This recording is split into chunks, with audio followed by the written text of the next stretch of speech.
Assalamualaikum warahmatullahi wabarakatuh.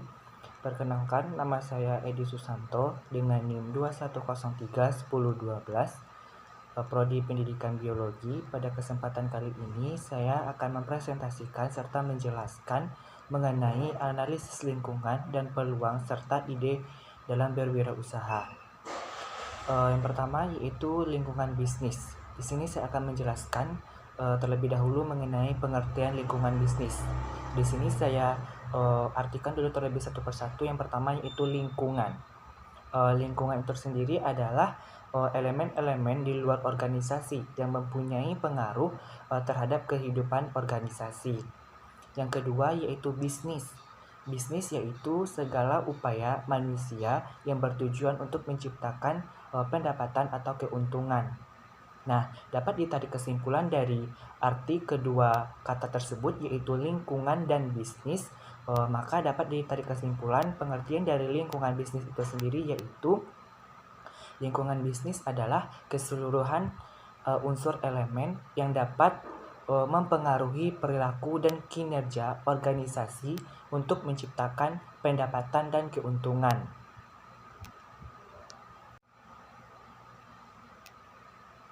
Selanjutnya mengenai jenis dan lingkup lingkungan bisnis. Yang pertama yaitu ada selanjutnya masuk pada jenis dan lingkup lingkungan bisnis, di mana lingkup lingkungan bisnis ini, jenis dan lingkup lingkungan bisnis ini dibagi menjadi dua, yaitu lingkungan khusus atau mikro dan lingkungan umum atau makro. Nah, lingkungan khusus atau mikro ini itu sendiri yaitu merupakan bagian dari lingkungan yang secara berlangsung relevan bagi organisasi dalam mencapai tujuannya. Selanjutnya yang kedua yaitu lingkungan umum atau mikro. Lingkungan umum atau mikro itu sendiri yaitu kondisi yang mungkin dapat mempengaruhi dan mempunyai dampak terhadap organisasi, namun reaksinya tidak sedemikian jelas. Selanjutnya yaitu lingkungan dan permasalahan. Nah, di sini ada bentuk-bentuk permasalahan dari lingkungan tersebut juga dibagi menjadi dua, yaitu mikro dan makro.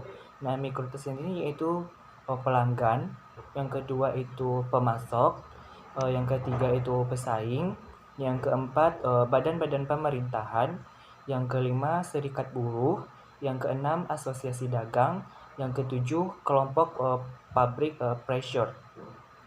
Untuk bagian makronya yaitu lingkungan dan perusahaan, yang pertama hukum, yang kedua alam, yang ketiga teknologi, yang keempat ekonomi, yang kelima global, yang keenam sosial budaya.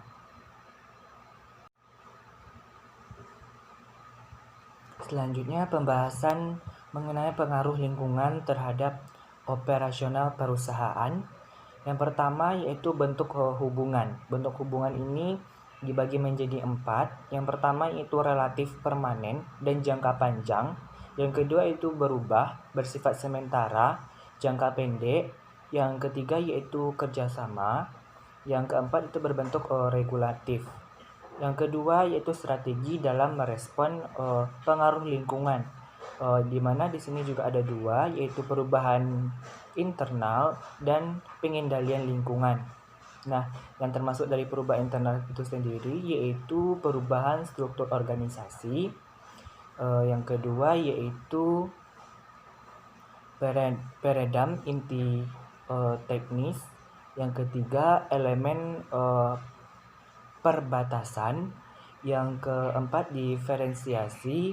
Yang kelima integrasi. Yang keenam perencanaan.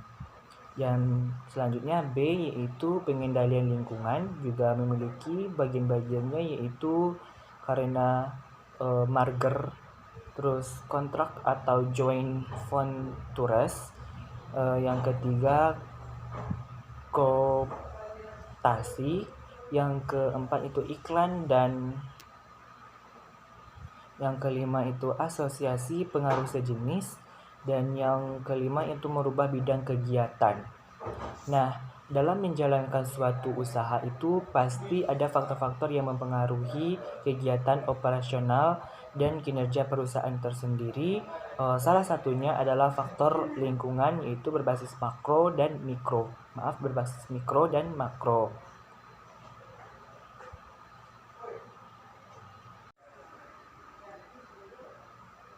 Masuk pada pokok pembahasan yang kedua, yaitu ide dan gagasan usaha. Gagasan dan ide merupakan hal yang kadang dirasa sangat sulit untuk ditentukan, dan terkadang gagasan yang berhasil ditemukan tidak sesuai dengan tujuan utama dan yang ingin dituju atau dicapai. Akan lebih sulit lagi jika gagasan tersebut diperoleh dari pemikiran bersama. Diperlukan pemikiran yang lebih matang untuk melatih atau menggabungkan gagasan yang dicetuskan setiap individu agar nantinya diperoleh suatu gagasan yang bisa digunakan untuk mencapai keputusan atau kepentingan bersama dalam berwirausaha. Nah, ide bisnis tidak akan muncul secara tiba-tiba. Nah, salah besar apabila memiliki anggapan bahwa ide bisnis itu hanya dituju atau ditunggu saja dan akan datang secara tiba-tiba tanpa kita pusing-pusing untuk mencarinya dan memikirkannya. Ide bisnis itu datang apabila kita berusaha untuk mencarinya dan pandai dalam menggali informasi serta membaca peluang yang memungkinkan untuk membuka sesuatu usaha yang baru.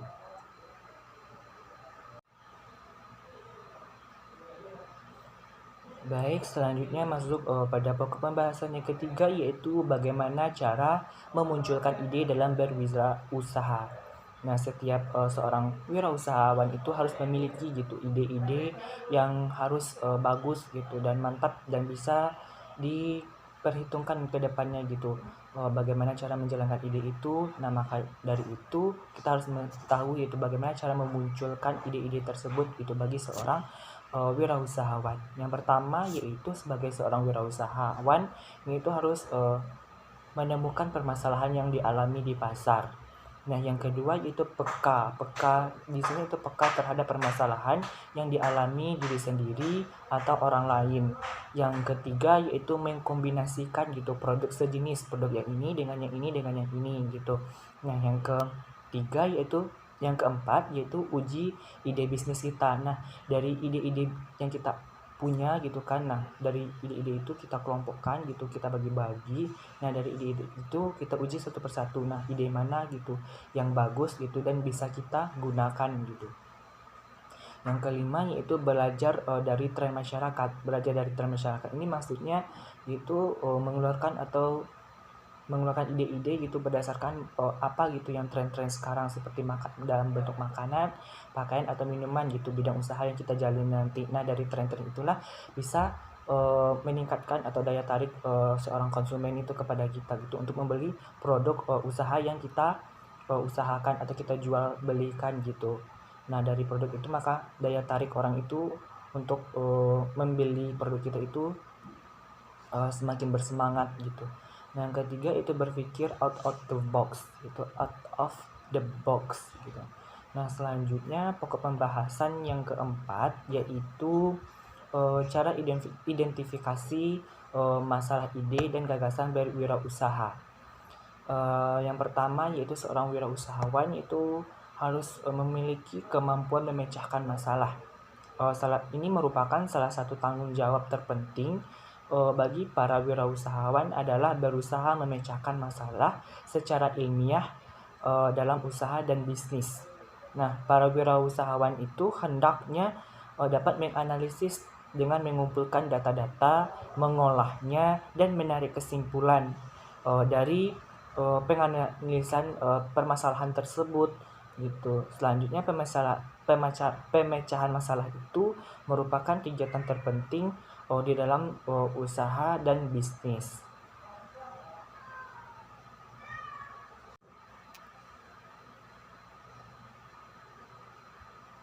Pokok pembahasan yang kelima yaitu faktor-faktor apa atau faktor-faktor penyebab kegagalan dalam gagasan utama atau penyebab kegagalan dalam berwirausaha.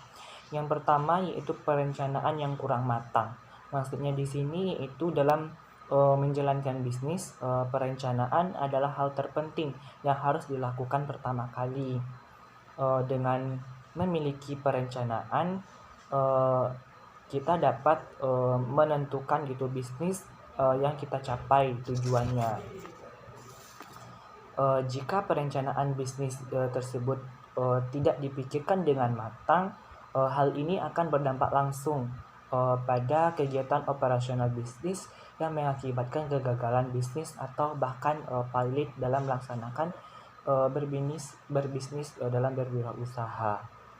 Selanjutnya yaitu faktor yang kedua, penyebab kegagalan dalam gagasan utama atau penyebab kegagalan dalam berwirausaha. Yang pertama itu takut mengambil risiko.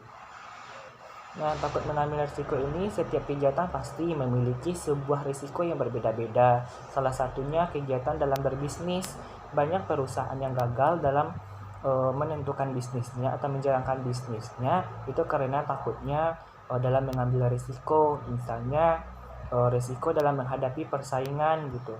Yang kedua yaitu risiko dalam masalah keuangan dan risiko-risiko lainnya gitu yang dihadapi atau yang takut gitu untuk dijalankan seorang wirausahawan gitu.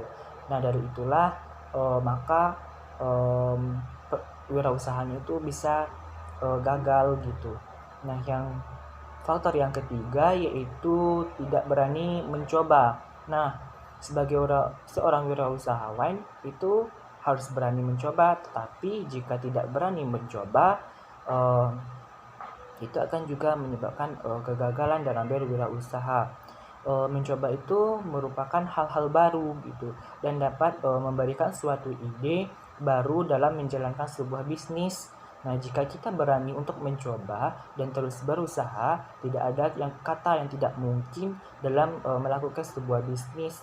Namun, jika kita tidak mulai mencoba, sudah pasti kita itu akan gagal gitu dan tidak akan pernah berhasil dalam berwirausaha karena tidak pernah mencoba gitu kan.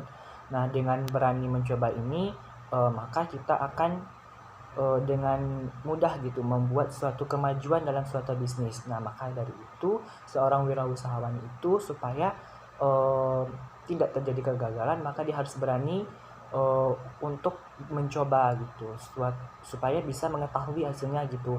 Nah, dari hasil mencoba itu kan nanti bisa gitu merubahnya gitu atau mengetahui di mana nih letak kesalahan kita. Nah, di sini udah bisa kita perbaiki gitu. Yang keempat yaitu faktor penyebab kegagalan dalam menjalankan bisnis atau kegagalan gagasan usaha, yaitu yang keempat itu tidak percaya diri. Dengan rasa tidak percaya diri, maka kita sama dengan melewatkan kesempatan yang datang pada kita gitu. Nah, untuk mengurangi risiko kegagalan ini, maka cobalah untuk percaya bahwa kita itu bisa meraih kesuksesan dan percaya bahwa semua keputusan yang kita ambil atau kita pilih itu adalah keputusan yang terbaik dan bisa kita jalankan dengan semaksimal mungkin. Nah, itulah beberapa faktor dari faktor-faktor penyebab kegagalan dalam gagasan usaha atau penyebab kegagalan dalam berwirausaha. Demikianlah yang dapat saya sampaikan dan saya presentasikan pada kesempatan kali ini mengenai analisis lingkungan dan peluang serta ide wirausaha. Mohon maaf apabila ada kesalahan dalam pengucapan dan penyampaian. Saya akhiri dengan mengucapkan alhamdulillahirrabbilalamin. Wassalamualaikum warahmatullahi wabarakatuh. Sekian, terima kasih.